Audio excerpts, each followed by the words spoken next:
పవన్ కళ్యాణ్ గారికి హెల్త్ బాగా రావట్లేదేమో. జగన్మోహన్ రెడ్డికి అన్నీ బాగుండి ఎందుకు వెళ్తారు అసెంబ్లీకి? ఈయన ప్రజలకు ఏం చేయాలనేది లేదు.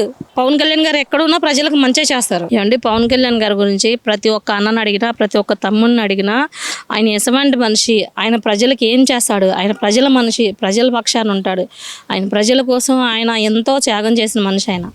అందరు నాయకులు గెలిచినాక చేస్తాము, మేము పదవులు వచ్చినాక చేస్తూ ఉంటారు. పవన్ కళ్యాణ్ గారు ఏమి ఆశించకుండా నా ప్రజలు బాగుండాలి, నా ప్రజల కోసం నేను ఉండాలని కష్టపడిన కష్టార్జితాన్ని ప్రజలకు పెట్టాడు ఆయన. ఆయనతో పోల్చుకోవడానికి ఎవరు కూడా సాలరు. జగన్మోహన్ రెడ్డి గారు బయటకు వచ్చి మాట్లాడితేనే కదా తెలిసేది. అసెంబ్లీకి ఇప్పుడు నారా లోకేష్ గారు వదిలేరు, ఏమని కౌంటర్ వేశారు, సవాల్ ఇసురుతున్నారు నారా లోకేష్ గారు. ఏమని, నువ్వు బయటకు వచ్చి మాట్లాడు, నేను నీ సవాల్ స్వీకరిస్తాను అన్నాడు.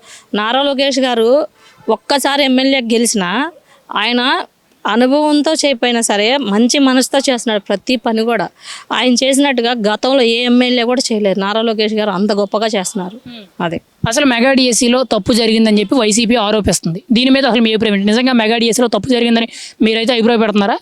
ఏమంటే వైసీపీ గవర్నమెంట్ ఏంటంటే ఉన్నాయి లేనట్టుగా, లేని ఉన్నట్టుగా అన్ని అబద్ధాలు, అసత్యాలు, మోసాలు అంతా ఈ కుట్ర పనులే చేస్తారండి. మంచి పనులు చేయడం నేర్చుకోమనండి. పోయినసారైనా 11 సీట్లు ఇచ్చారు, ఈసారి అది కూడా ఇవ్వరు. పులివెందుల నుంచి పోయినసారి ఆయన గెలిచాడు, ఈసారి పులివెందుల నుంచి కూడా గెలవరు ఆయన. అది వాళ్ళు చాలా వాటికి వాళ్ళు చేసే పనులు చాలా నీచంగా ఉంటాయి ముందల. ఇప్పుడు నారా లోకేష్ గారు సవాల్ ఇసిరేటప్పుడు సవాలుకు తగ్గ సమాధానం చెప్పాలి జగన్మోహన్ రెడ్డి గారు. అవి చెప్పకుండా ఏదేదో చెప్పుకొస్తారు. మొన్న ఏదో ఒక చిన్న విషయం జరిగిందని ఆ చిన్న విషయానికి గంజాయి కేసులో అది పెద్ద హైలైట్ చేసుకుంటా దాని గురించి మాట్లాడుకున్నారు. ఇప్పుడు అట్టగనుకుంటే వైసీపీ గవర్నమెంట్లో ఆడపిల్లలు వాళ్ళ ఇళ్లలోనే ఆడవాళ్ళకి విలువ లేకుండా అబద్ధాలు చెప్పుకుంటూ మోసాలు చేసుకుంటా ఎన్ని కుట్రా పనులు చేస్తున్నారో వాళ్ళు చేసే నీచమైన పనులు ఎవరూ చేయరు కూడా. ఇక్కడ వైఎస్ఆర్సీపీ పార్టీ నాయకులు చాలా సందర్భాల్లో విమర్శించే మాట ఏంటంటే లా అండ్ ఆర్డర్ బాగోలేదు, మహిళలకి భద్రత లేదు, మహిళల మీద హత్యలు అత్యాచారాలు విపరీతంగా పెరిగిపోతున్నాయి, కూటమి ప్రభుత్వం ఫెయిల్ అయిందని అంటున్నారు. దీని గురించి మీరేమంటారు? ఒకవేళ అదే నిజమైతే ఆ విషయం గురించి మాట్లాడడానికి ఎందుకు అసెంబ్లీకి రావడం లేదు? సరేనండి, ఇప్పుడు లా అండ్ ఆర్డర్ ఫెయిల్ అయిందంట. ఎక్కడ ఫెయిల్ అయింది?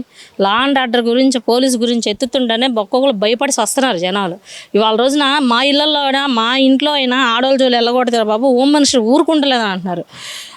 అసలుకి ఆమె చేసినట్టుగా గతంలో ఏ నాయకులు కూడా చేయలేవు. ఓం మనుషులు వంగలపూడి అంతే గారు అంత బాగా నిత్యం ప్రజల్లో ఉంటూ ఆమె లా అండ్ ఆర్డర్ని ప్రతి విషయంలో కూడా కంట్రోల్ చేసుకుంటూ ఎక్కడ అన్యాయం జరిగిన ఎంపడిన స్పందించి మాట్లాడుతున్నారు. వీళ్ళు గత గవర్నమెంట్లో జగన్మోహన్ రెడ్డి గారు ఇంటికాడ ఒక ఆడపిల్లని రేప్ చేసినప్పుడు నీ ఇంటి ముందర నువ్వు బయటకు వచ్చి ఎందుకు మాట్లాడాలి? అప్పుడు నువ్వే కదా సీఎంగా ఉంది.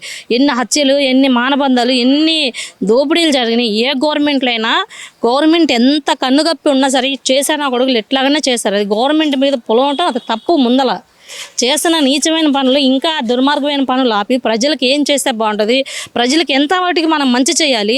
అసెంబ్లీకి వచ్చి అసెంబ్లీలో గంటాపదరంగా చెప్పమనండి. అసెంబ్లీకి రాకుండా నువ్వు తాడేపల్లి క్యాంప్ ఆఫీస్లో కూర్చొని నీ వాటికి నువ్వు మాట్లాడుతూ కూర్చుంటే ఎవడని ఊరుకుంటారట్టగా?